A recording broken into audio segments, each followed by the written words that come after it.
अस्सलाम वालेकुम एवरीवन। आप कैसे हैं? उम्मीद है कि आप बिल्कुल खैरियत से होंगे। जिस तरह के पिछले सारे वीडियोस में हम लोग एक तरतीब से आ रहे हैं, तो इस वीडियो में भी हम बहुत ही इम्पोर्टेंट टॉपिक को डिस्कस करेंगे, जो कि है लॉन्चिंग ऑफ अ प्रोडक्ट। कि आप प्रोडक्ट को कैसे लॉन्च करें। ये सबसे ज़्यादा मुश्किल मरहला होता है और सबसे ज़्यादा इम्पोर्टेंट मरहला होता है। इसको बहुत ही ध्यान से और बहुत ही प्रोफेशनल तरीके से करना ज़रूरी है। आप अगर प्रोडक्ट लॉन्च सही तरीके से ना कर पाएँ, तो अब तक जो भी मेहनत आपने की, आपने प्रोडक्ट हंटिंग की बहुत मेहनत से, आपने सोर्सिंग की, आपने सामान जो है वो लेके अली बाबा से और चाइना से आपने अपने वेयर हाउसेज़ जो हैं वहाँ पर भिजवा दिया, अमेज़न के वेयर हाउसेज़ में सामान पहुँच गया। लेकिन अगर प्रोडक्ट लॉन्च नहीं कर पाए प्रॉपरली, तो वो प्रोडक्ट वहीं के वहीं गोदामों में पड़ी रहेगी और बिक नहीं सकेगी।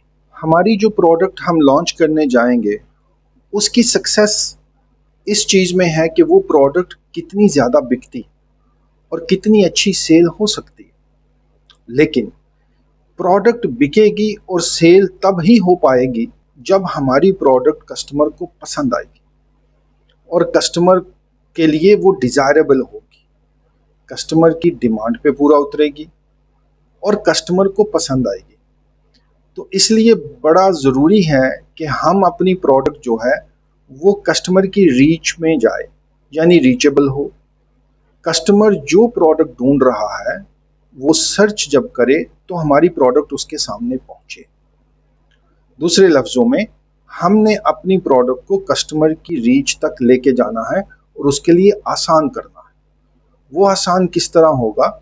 जिस तरह हमने पहले डिस्कस किया कि जो भी प्रोडक्ट हम लॉन्च करते हैं वो कीवर्ड्स के साथ सर्च होती है। अमेज़न के ऊपर कस्टमर किसी कीवर्ड के साथ सर्च करता है, कोई भी प्रोडक्ट का नाम लिखता है सर्च बार में, जो भी प्रोडक्ट का नाम लिखा जाता है वो प्रोडक्ट का कीवर्ड या सर्च टर्म कहलाता है। तो हमें ये पता होगा कि हमारी प्रोडक्ट के लिए कौन से कीवर्ड्स इंपॉर्टेंट हैं।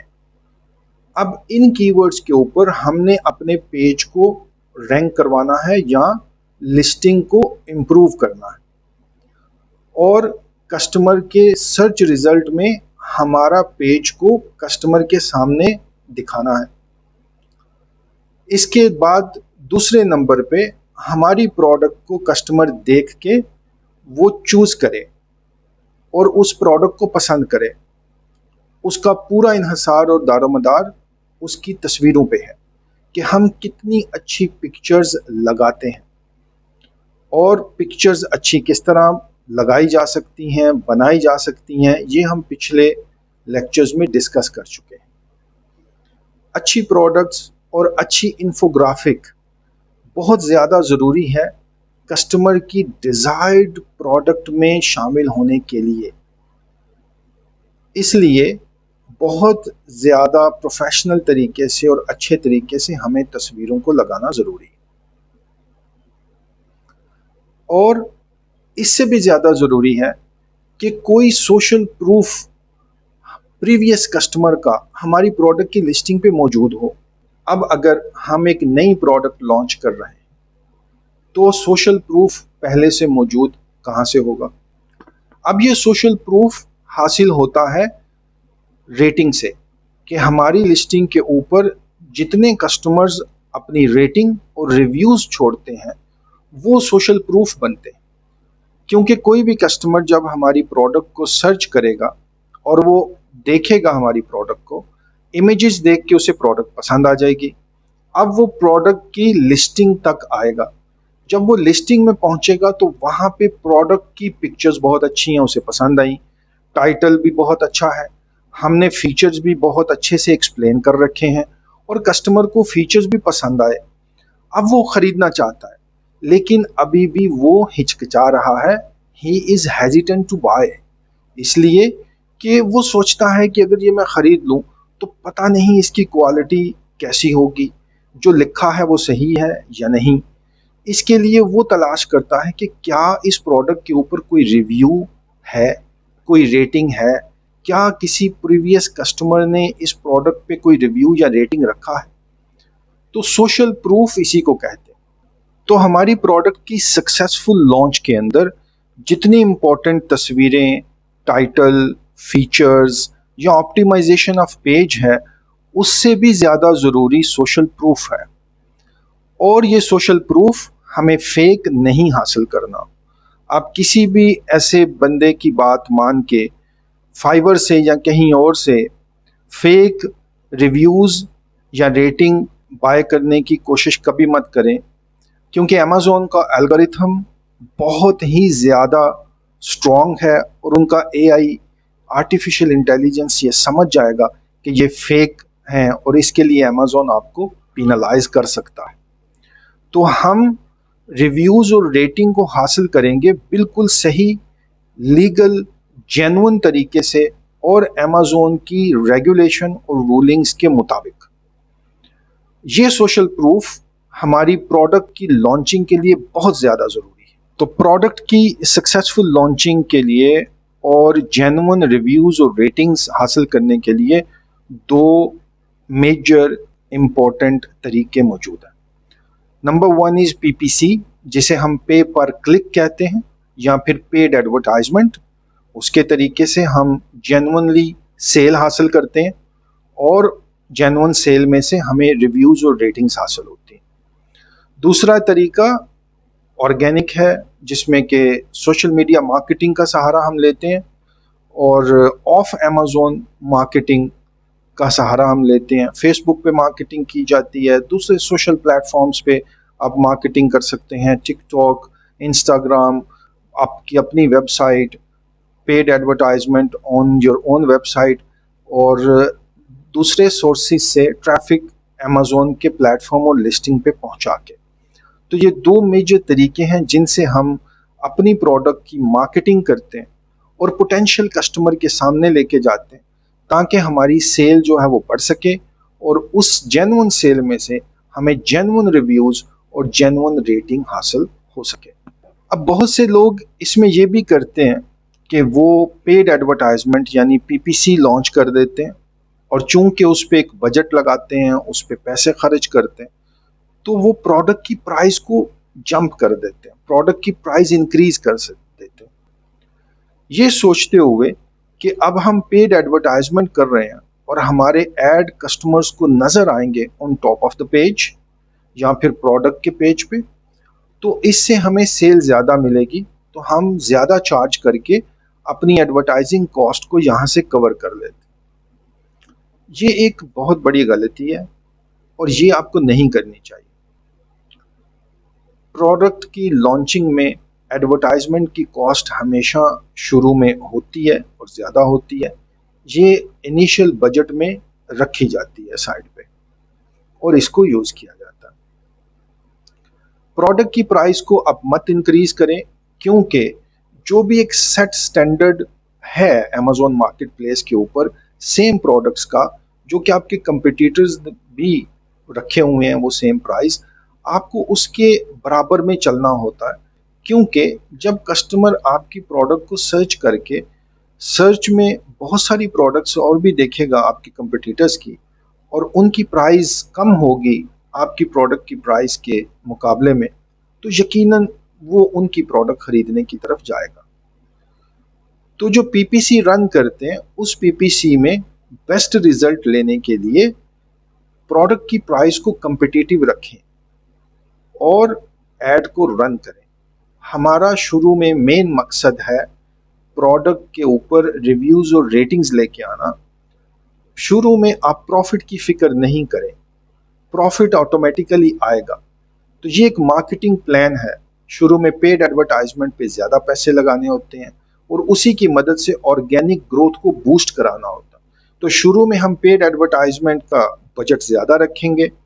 आस्ते आस्ते जैसी हमारी ऑर्गेनिक रीच बढ़ती चली जाएगी तो हम पेड एडवर्टाइजमेंट के बजट को कम करते जाएंगे। तो ये एक मार्केटिंग प्लान और स्ट्रेटजी है जो कि आपको बनाना है फॉर 3 to 6 months और उसको फॉलो करना है। इस वीडियो में हम पीपीसी यानी पेड एडवर्टाइजमेंट के बारे में डिटेल में बात करेंगे कि पेड एडवर्टाइजमेंट और पीपीसी कैसे रन की जाती है और किस तरह उससे हम अपनी प्रोडक्ट्स की सेल बढ़ा सकते हैं, लिस्टिंग की रैंकिंग बढ़ा सकते हैं और रिव्यूज़ और रेटिंग ले सकते हैं। तो इस वीडियो को एंड तक ज़रूर देखें ताकि आप पूरी टिप्स और ट्रिक्स समझ सकें और organic growth tips and tricks को समझ सकें और पीपीसी को बेहतरीन तरीके से चला सकें। चलें तो वीडियो को शुरू करते हैं। पीपीसी और पेड एडवर्टाइजमेंट के लिए अमेज़ॉन ने सेलर सेंट्रल के अंदर ही अलहदा डैशबोर्ड कॉन्फ़िगर कर रखा है जो कि एडवर्टाइजमेंट के टैब में मिलेगा आपको। एडवर्टाइजमेंट के इस डैशबोर्ड के अंदर आप पीपीसी की कैंपेन्स को अच्छी तरह कॉन्फ़िगर कर सकते हैं। तो जब हम एडवर्टाइजमेंट स्टार्ट करते हैं तो हमें कैंपेन्स लॉन्च करनी होती है। तो जब हम पीपीसी के डैशबोर्ड पे जाते हैं एडवर्टाइजमेंट के, तो वहाँ पर शुरू में हमें 3 ऑप्शंस मिलते हैं चूज़ करने के लिए कैंपेन को। उसमें पहला ऑप्शन हर किसी के लिए अवेलेबल है और जो दूसरे 2 ऑप्शन हैं वो ब्रांड रजिस्ट्री के बाद अनेबल होते हैं। ब्रांड रजिस्ट्री हम पीछे वीडियोस में डिस्कस कर चुके हैं। अगर ब्रांड रजिस्ट्री हो गई है तो फिर वो ऑप्शंस आप चूज़ कर सकते हैं, नहीं तो पहले वाला ऑप्शन से ही हम पेड एडवर्टाइजमेंट को लॉन्च करेंगे। अब पहला ऑप्शन चूज़ कर लें, उसके बाद अब आपको कैंपेन्स रन करनी है। कैंपेन्स 2 किस्म की होती हैं मेजर, ऑटोमेटिक एंड मैनुअल। शुरू में हम ऑटोमेटिक कैंपेन को चूज़ करेंगे क्योंकि हम ऑटोमेटिक कैंपेन में अमेज़ॉन के बॉट को ये रिस्पॉन्सिबिलिटी देना चाहते हैं कि वो चूज़ करे कि हमारा ऐड किस कीवर्ड्स के ऊपर नज़र आना चाहिए कस्टमर को और रैंक होना चाहिए। हम कीवर्ड उसमें एंटर नहीं करेंगे। इससे हमें यह फ़ायदा होगा कि हमें रियल टाइम कीवर्ड्स, जिन्हें कि सर्च टर्म भी कहा जाता है, वो हमें हासिल होंगे। तो ऑटोमेटिक कैंपेन को ज़रूर स्टार्ट करें। आप ऑटोमेटिक कैंपेन के बगैर रियल सर्च टर्म हासिल नहीं कर सकते। यही रियल सर्च टर्म से हम बाद में मैनुअल कैंपेन को लॉन्च करेंगे ताकि उसमें हम अपने हिसाब से कॉन्फ़िगर कर सकें और बेहतरीन अकॉस एडवर्टाइजमेंट कॉस्ट हासिल कर सकें। ऑटोमेटिक कैंपेन के अंदर भी आप 2 तरह के एड ग्रुपिंग कर सकते हैं, एक कीवर्ड्स के साथ, कीवर्ड्स की बेसिस पे, और एक प्रोडक्ट पेजेस की बेसिस पे। आप चूज करें कीवर्ड की बेसिस पे शुरू में और लॉन्च कर दें कैंपेन को। आपको कैंपेन ऑटोमेटिक चूज करनी है और कीवर्ड की बेसिस की चूज करनी है, और आप अपनी प्रोडक्ट लिस्टिंग का पेज चूज करें और कैंपेन को अपने डिजायर्ड बजट के साथ, जो भी बजट आपने चूज किया उसके साथ स्टार्ट कर दें। मैं ये सजेस्ट करता हूं कि आप छोटे बजट के साथ स्टार्ट करें और देखें कि कैसे कैंपेन चलती है। इस कैंपेन को हर रोज आप देख सकते हैं और इसमें चेंजेस 2-3 दिन में आप कर सकते हैं, यानी बजट को इंक्रीज या डिक्रीज कर सकते हैं। लेकिन आप छोटे बजट से स्टार्ट करें और आहिस्ता आहिस्ता बजट को बढ़ा दें। कुछ दिनों के बाद आप एक और ऑटोमेटिक कैंपेन लॉन्च कर सकते हैं जो कि प्रोडक्ट बेस होगी, प्रोडक्ट की पेजेस पे चलेगी, ना कि कीवर्ड बेस्ड कैंपेन होगी। इस कैंपेन को भी चलने दें और दोनों कैंपेन्स को पैरेलल चलने दें। जो कैंपेन बेहतर परफॉर्म करे उसमें बजट को इंक्रीज कर दें और जिस कैंपेन में परफॉर्मेंस बेहतर ना हो उसके बजट को वही रहने दें या कम कर दें। अब अगला सवाल ये है कि हमने कैंपेन रन कर दी और काफ़ी दिनों से कैंपेन चल रही है और हमें कुछ ऑर्डर्स भी आ रहे हैं। शुरू में आपकी कैंपेन की कॉस्ट के मुकाबले में आपके ऑर्डर्स या सेल कम होगी। इससे आपने परेशान नहीं होना और प्रॉफिट कैलकुलेट करने नहीं बैठ जाना। जैसे कि मैंने पहले एक्सप्लेन किया, ये जो कैंपेन हम लॉन्च करते हैं इससे हमारे 2 मकासद हैं। एक, हमारे पेज की ऑर्गेनिक रैंकिंग को बूस्ट कराना जो कि पीपीसी से ज़्यादा तेज़ी से होगी। नंबर 2, हमारे लिए रिव्यूज़ और रेटिंग्स को लेके आना पेज के ऊपर ज़रूरी है। तो वो रिव्यूज़ और रेटिंग्स तभी आएंगी जब हमारी जेन्युइन सेल होगी। तो पीपीसी से हम वो जेन्युइन सेल हासिल कर रहे हैं। तो इसलिए शुरू में आप सिर्फ तवज्जो और ध्यान दें कि सेल हो और रिव्यूज़ आए। कॉस्ट हम बाद में इसको कम करने पे तवज्जो देंगे। लेकिन कुछ अरसे की पीपीसी ऑटोमेटिक कैंपेन के रन होने के बाद आप उसके सर्च टर्म और हिस्ट्री को चेक कर सकते हैं, लाइक 15 दिन के बाद, और हर 15 दिन के बाद आप ये कर सकते हैं और उसमें देखें कि कौन से ऐसे कीवर्ड्स हैं जिनसे सेल तो नहीं आ रही लेकिन पैसे बहुत ज़्यादा ज़ाया हो रहे हैं। इन कीवर्ड्स को आप नेगेटिव कीवर्ड्स में ऐड कर सकते हैं और इस तरह आप अपनी इस कैंपेन की प्रॉपर ऑप्टिमाइजेशन कर सकते हैं। This is called optimization of the campaign. अब दूसरी जो कैंपेन टाइप है जिसके मैनुअल कहा जाता है, मैनुअल कैंपेन टाइप आप 15 दिन या 1 महीने के बाद लॉन्च करें और उसमें वो रियल सर्च टर्म जो हमें हासिल हो चुके हैं ऑटोमेटिक कैंपेन से, उनकी लिस्ट बना के उन कीवर्ड्स के साथ आप ऑटोमेटिक कैंपेन को लॉन्च कर दें। उन तमाम कीवर्ड्स को इस्तेमाल करके आप मैनुअल कैंपेन को लॉन्च कर दें और मैनुअल कैंपेन में आप अपनी बिडिंग को ऑटोमेटिक कैंपेन के मुकाबले में थोड़ा सा हायर रखें, क्योंकि ये आप टारगेटेड एडवर्टाइजमेंट कर रहे हैं। इस मैनुअल कैंपेन के सेटअप से आपको बेहतर रिजल्ट मिलेंगे इंशाल्लाह। ये वीडियो अगर आपको पसंद आया हो या इसमें नॉलेजेबल चीज़ें मिली हों तो इसको ज़रूर थम्स अप दें और इसको दूसरे लोगों के साथ भी शेयर करें ताकि वो भी इससे फ़ायदा उठा सकें। पीपीसी कैंपेन के बारे में या अमेज़ोन के ऊपर कंप्लीट सेलिंग के बारे में कोई भी सवाल हो तो इस वीडियो की डिस्क्रिप्शन में आप पूछ सकते हैं, आपको उसका जवाब दिया जाएगा। इसके अलावा अगर आप प्रैक्टिकली मेंटोरशिप चाहते हैं और प्रैक्टिकल प्रैक्टिसेस करना चाहते हैं और एक इंटर्नशिप कोर्स को ज्वाइन करना चाहते हैं, उसके लिए डिस्क्रिप्शन में कॉन्टैक्ट डिटेल्स दी गई हैं, आप उन पर रब्ता करके फॉर्म फिल कर सकते हैं और हमारी लाइव कोचिंग क्लासेस को ज्वाइन कर सकते हैं।